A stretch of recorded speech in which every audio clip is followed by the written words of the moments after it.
What's going on, everybody? Richie here, Hybrid Athletics.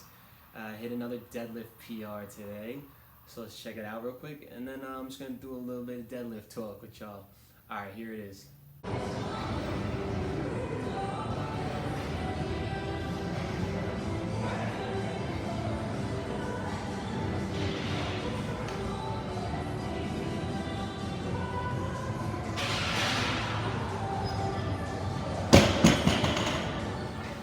All right, so what you saw right there was 445.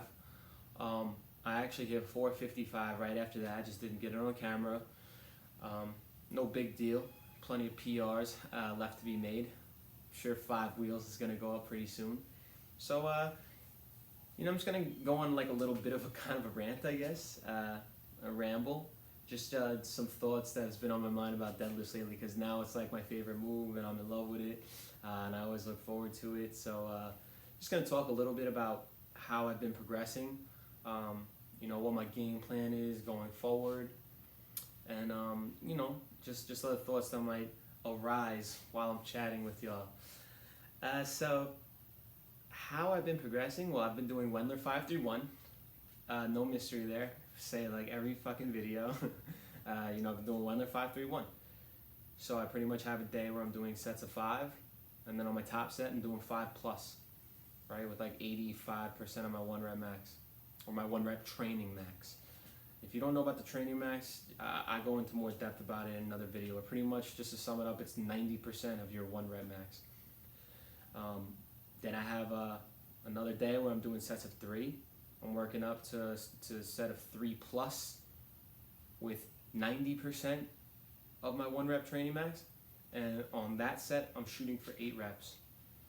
Then I have a week where I do a set of 5, a set of 3, a set of 1 with 75, 85, 95% of my 1 rep training max, and the set of 1 is a set of 1+, where I'm shooting for 5 reps. So that's pretty much been the game plan. And then after I do those last top sets where it's like 5, 3, or 1+, I will go up in weight. It's called a Joker set. I will go up in weight, 5 to 10% onto the bar, and I'll either shoot for 5, 3, or 1 rep, depending on what week it is. So it's really just been that simple, you guys. I feel like a big key has been that I haven't really been pushing myself past my maximum recoverable volume. I'm doing deadlifts once a week. That's it. Once a week with no accessory moves. I guess my only accessory move, maybe you could call weighted pull-ups, weighted chin-ups accessory move, maybe. I don't know. I mean, it's definitely working my back. I know having a strong back helps with deadlifts, so but that's really it. I haven't done anything else. I cut the RDLs out. I cut them out because my hamstrings were getting too damn sore. And then I felt like when it came time to do my next deadlift workout, that the RDLs had actually taken away from what I could have got out of that workout. So I cut it out. So that's been my plan. Don't exceed my maximum recoverable volume. Leave some reps in the tank. Don't grind out any reps. Today I probably could have worked up a little higher. Probably could have got 465, 475, something like that. But I want to keep the form good. I'm not trying to hit that failure, especially on a move like a deadlift. That's going to sap me. And that means that I won't be able to, perform the way I want to perform the next time or for my next training session. So sub-maximal weights, focusing on form and technique, doing the bare minimum, right? That sounds so lazy, but it's actually true, and it's not lazy. It's actually smart. I used to always throw more volume at everything I did. If I was hitting a wall or something, I always try to do more and more and more. Now I had to take a step back, and it's paying off big time, because like I said, now I'm fresh. Every time I come to hit a workout, I'm fresh. You don't always have to throw in accessory moves. Sometimes less is more. It sounds cliche, but sometimes less is more. And finding that sweet spot of training is what I did. So now I'm doing the bare minimum to get results. When I start stalling, that's when I might go back to the drawing board and say, You know, maybe I need to start throwing in back off sets. You know, I'll hit that top set and then I might pyramid back down, or I might do a lightweight. You know, I might do like 75% of my 1 rep max for a few sets or something like that. But the thing is, if I'm getting the results that I want right now without doing that, why? Why put the extra axial loading on my spine? Why wear down my joints? Why tire myself out for my days of work? You know, when I'm getting the results I want right now, doing less than that. So that's pretty much been a huge like light bulb moment for me, saying you don't always have to do more. So that's pretty much what my game plan has been. Now my game plan going forward, well, I'm just going to keep doing the same thing I'm doing right now. Like I said, it's working, so I'm not going to switch it up. I'm not going to try and fix something that ain't broke. Instead, if I notice that the progress begins to stall, that might be when I say, okay, back off sets, maybe start doing more accessory work. Maybe I'll throw in a set of 1 RDLs or some shit like that. Maybe I'll start throwing in something that I feel like could help it.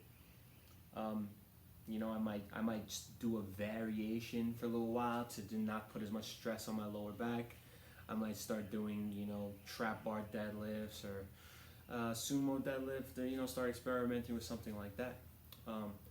But, you know, we'll cross that bridge when it comes. We'll cross that bridge when the progress starts slowing down, but definitely not right now when everything's clicking and going great. So yeah, you know, just another couple observations I made is that it's changing my physique, like big time. The heavy deadlifts, they're changing my body. You can see in that video, you can just see how thick my back is. I really think that's from doing the heavy deadlifts.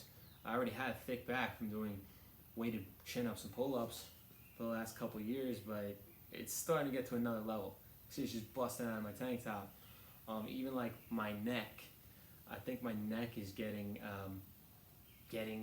bigger and stronger. Like I got this fucking Rottweiler neck now. You know, I used to have like a slightly thinner neck, and now it's like, you know, like you couldn't even choke me out right now. You know, you would hurt your arm. You know, you would go to choke me out, and then you would tap out. So. You know, just another observation I made, but yeah, it's been going really good. Pretty much, like I said, I'm pretty much like falling in love with deadlifts. It's pretty much becoming my favorite move. I'm always looking forward to it. I highly recommend that everyone does it. And you saw in the video as well, like I got a belt now, and I got the shin guards. So it's like, you know, I'm taking this serious, like. Well, that's another thing that I wanted to actually mention as well, is that I was training beltless every single session up until I hit like 425. So I've been training beltless raw, you know. I try to keep it as raw as possible. I think that there's a lot of benefits from it, and I think that the belt has a place. But the belt definitely makes me feel more secure, feel safer. It's kind of just like a mental confidence boost. And but my game plan is to get strong with the belt, but also get strong without the belt. So how I'm doing that is all my ramp up sets, I'm doing beltless. So, you know, 65, 70, 75, 80. 85% of my 1 rep max, like all those I'm doing beltless. Pretty much when I get to a set that I feel like I can't go double overhand anymore, right? And I gotta go mixed grip. As soon as I feel like I have to go mixed grip, that's when I know that weight is getting up there. So I'm going double overhand as much as I can, and I'm going beltless as much as I can. Once I get to a set where it feels it's not safe, or I'm gonna miss the set because of it, then I gotta go mixed grip, or that's usually when I'm say, all right, I'll throw the belt on. And so as those ramp up sets continue to get heavier over time, because my training max, I increase my training max 10 pounds every time I complete, one cycle of Wendler 531. As those continue to go up, I figure that my grip strength is gonna go up, and also my belt lift will go up as well.